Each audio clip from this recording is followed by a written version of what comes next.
Hello everyone, यहाँ पर एक क्वेश्चन है जो आप देख पा रहे होंगे।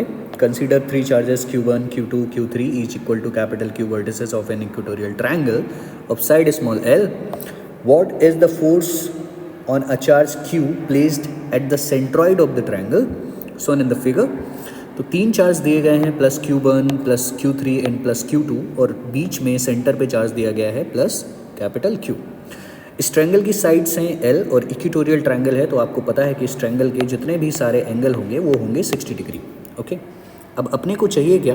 अपने को इस सेंटर पे नेट इलेक्ट्रोस्टैटिक फोर्स पता करना है इन तीनों चार्जेस की वजह से. तो हम पहले पढ़ चुके होंगे, जब आप इस क्वेश्चन पे आए होंगे तो सिंपल सी बात है कि आप कॉर्नर पे तो निकालना सीख ही चुके होंगे, तो ये थोड़ा सा टफ होता है इससे. तो अपने को इस पे निकालना है, तो बाकी जितने भी रिमेनिंग चार्जेस हैं वो इस पे क्या लगा रहे होंगे? फोर्स लगा रहे होंगे. बट हमारे पास में जो पहला टास्क है वो है कि ये वाला डिस्टेंस पता हो, मतलब इस पॉइंट से लेके इस पॉइंट तक का डिस्टेंस पता हो.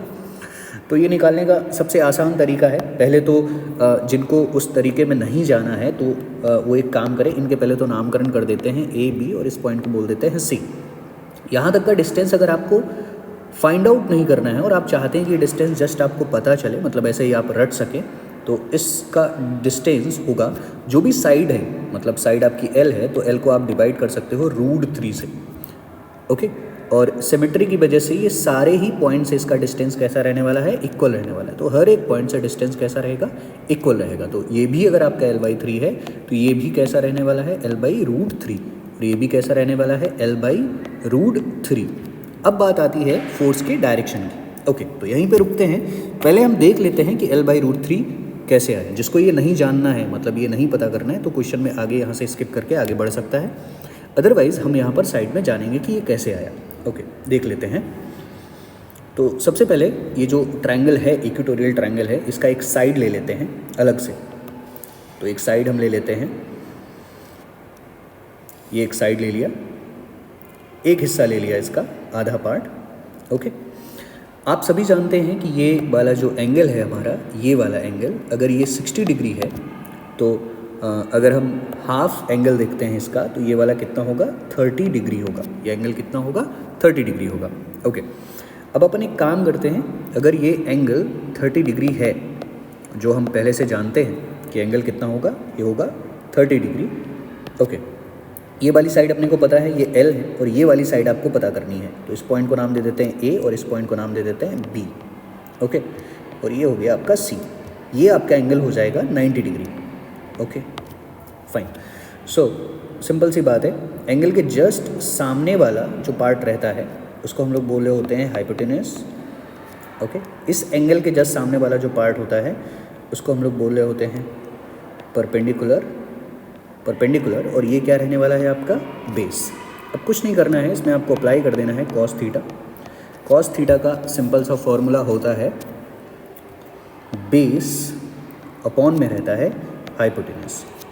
cos थीटा यहाँ पर है 30 डिग्री, तो cos 30 इक्वल टू बेस आपको पता करना है, उसको नाम दे देते हैं AB. आप देख पा रहे होंगे ये आपका जो दिया गया है ये AB है, ये वाला पार्ट, मतलब अगर हम मार्क करें तो ये वाला पार्ट आपका AB.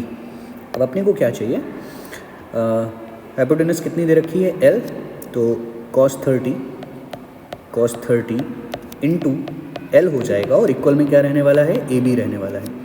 cos 30 की वैल्यू होती है √3/2 और यहाँ पर रहने वाला है L और इक्वल टू में रहेगा AB. तो AB आपको पता चल चुका है. AB कितना निकल के आया है? AB निकल के आया है L इंटू √3/2 निकल के आया है. Okay, fine. अब सेंट्रॉइड पता करने के लिए, सेंट्रॉइड तक का डिस्टेंस पता करने के लिए एक सिंपल सा फॉर्मूला होता है. मतलब अगर हम बोले यहाँ पर देखें, इस पॉइंट को देखें, तो हमें A से लेके इस O पॉइंट तक का डिस्टेंस पता करना है. तो इसको नाम भी दे देते हैं, इसको O नाम दे देते हैं. तो यहाँ तक का अपने को क्या पता करना है? डिस्टेंस पता करना है. ये वाला डिस्टेंस पता करना है, ये वाला डिस्टेंस पता करना है. इसका एक सिंपल सा फॉर्मूला होता है, वो फॉर्मूला यूज़ करेंगे हम लोग. तो सेंट्रॉइड तक का डिस्टेंस पता करना है, इसको बोल देते हैं AO. अगर आपको पता करना है तो 2/3 करते हैं और जो भी distance of the medium use करते हैं, distance of the medium part जो रहता है ट्रायंगल का. तो मीडियम पार्ट अपने को पता चल चुका है जो कि AB है. अगर आप देखेंगे तो ये मीडियम पार्ट आपका AB है, ये आपको पता चल चुका है. तो वापस से आ जाते हैं.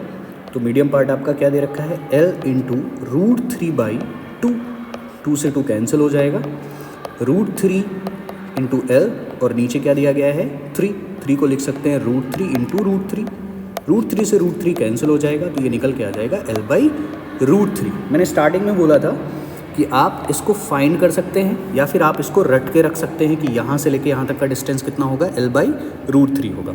ओके, अब इस पार्ट को मैं स्किप करता हूँ, इरेज कर देता हूँ। जिसको यहाँ से ये जानना है, पता करना है ये कैसे आया, तो वो स्क्रीनशॉट ले सकता है, अदरवाइज इसको हटा रहा हूँ मैं। ओके, नाउ अब हमारे पास में टास्क है फोर्स पता करना। क्या पता करना है अपने को, फोर्स पता करना है। कहाँ पर पता करना है, सेंटर पे पता करना है।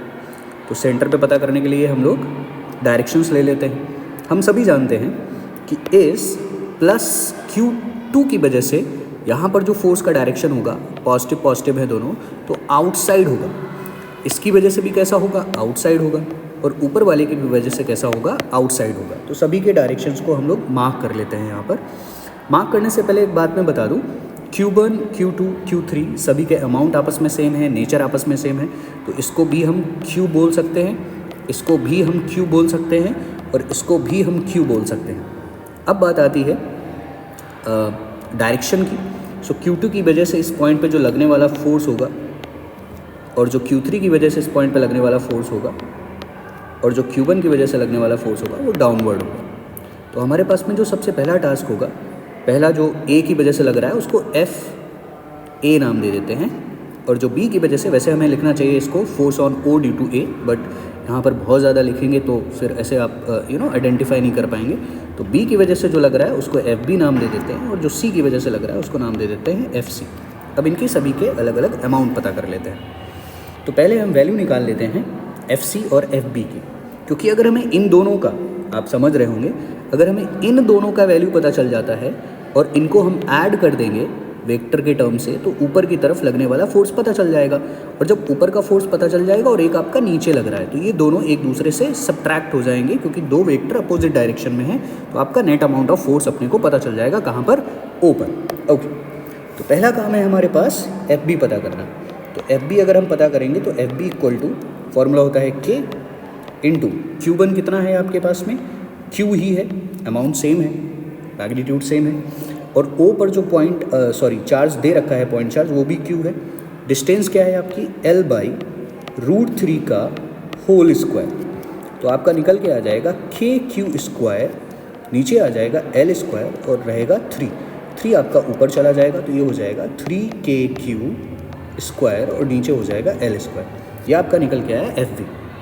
सेम अमाउंट में FC भी निकल के आएगा, क्योंकि चार्ज सेम है, डिस्टेंस सेम है। अगर आप देख रहे होंगे तो FC के लिए भी, FB के लिए, दोनों के लिए सेम ही निकल के आने वाला है, क्योंकि चार्ज सेम है, डिस्टेंस सेम है। तो अमाउंट क्या निकल के आएगा, अमाउंट आ जाएगा KQ² या फिर 3KQ², नीचे हो जाएगा L²। तो आपको दो अमाउंट पता चल चुके हैं। कौन दो अमाउंट पता चल चुके हैं, एक तो अमाउंट पता चल चुका है FB, और एक अमाउंट पता चल चुका है क्या, FC। ओके, इनको हम अलग मार्क आउट कर लेते हैं, दोनों अमाउंट्स को। ये दोनों अमाउंट्स आपको पता है, बट ये नेट नहीं है, ये अमाउंट अभी आपको पता है। ओके, एक अमाउंट आपका ये निकल के आया है, इनको अलग मार्क कर लेते हैं, ठीक है। दो अमाउंट आपको पता चल चुके हैं। अब अगर अपने को पता करना है क्या, FA पता करना है, तो FA का भी अमाउंट सेम ही रहने वाला है, 3KQ² और नीचे हो जाएगा L²। तो ये अमाउंट भी कहीं ना कहीं आपको नोन है। ओके, अब बात आती है कि दो को जोड़ना, मतलब FB और FC को ऐड करना। तो दोनों को अगर हम ऐड कर रहे होंगे, तो आप अगर ध्यान से देखेंगे तो इनके बीच का जो एंगल बनने वाला है 120 बनने वाला है। मतलब यहाँ का जो एंगल बनने वाला है वो 120 डिग्री बनने वाला है। तो ये 120 डिग्री पे ऐड कर देना है, तो ये बीच से जाने लगेगा, बीच से। ओके, इनका नेट तो अभी ओवरऑल तो नेट निकला नहीं है, उसको नाम हम देंगे F नेट डेस का।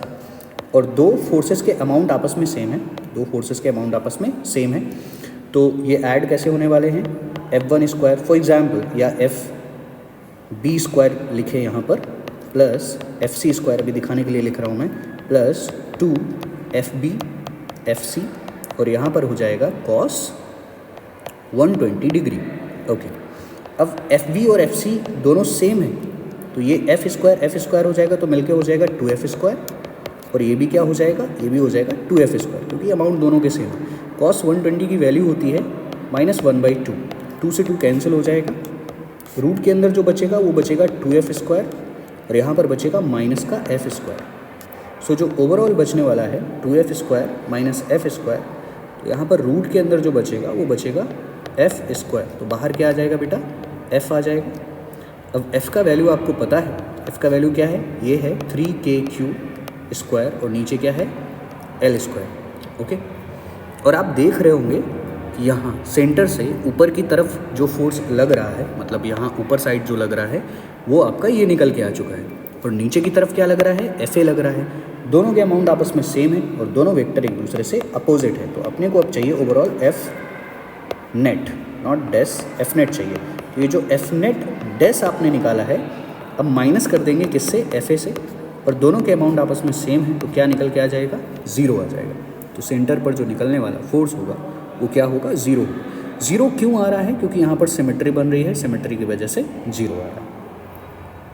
अगर सिमेट्री नहीं बनती तो ये अमाउंट 0 नहीं आता, मतलब जो आपके कॉर्नर पे चार्ज रखे हुए हैं ये चार्ज अगर सेम अमाउंट में नहीं होते तो 0 नहीं आता।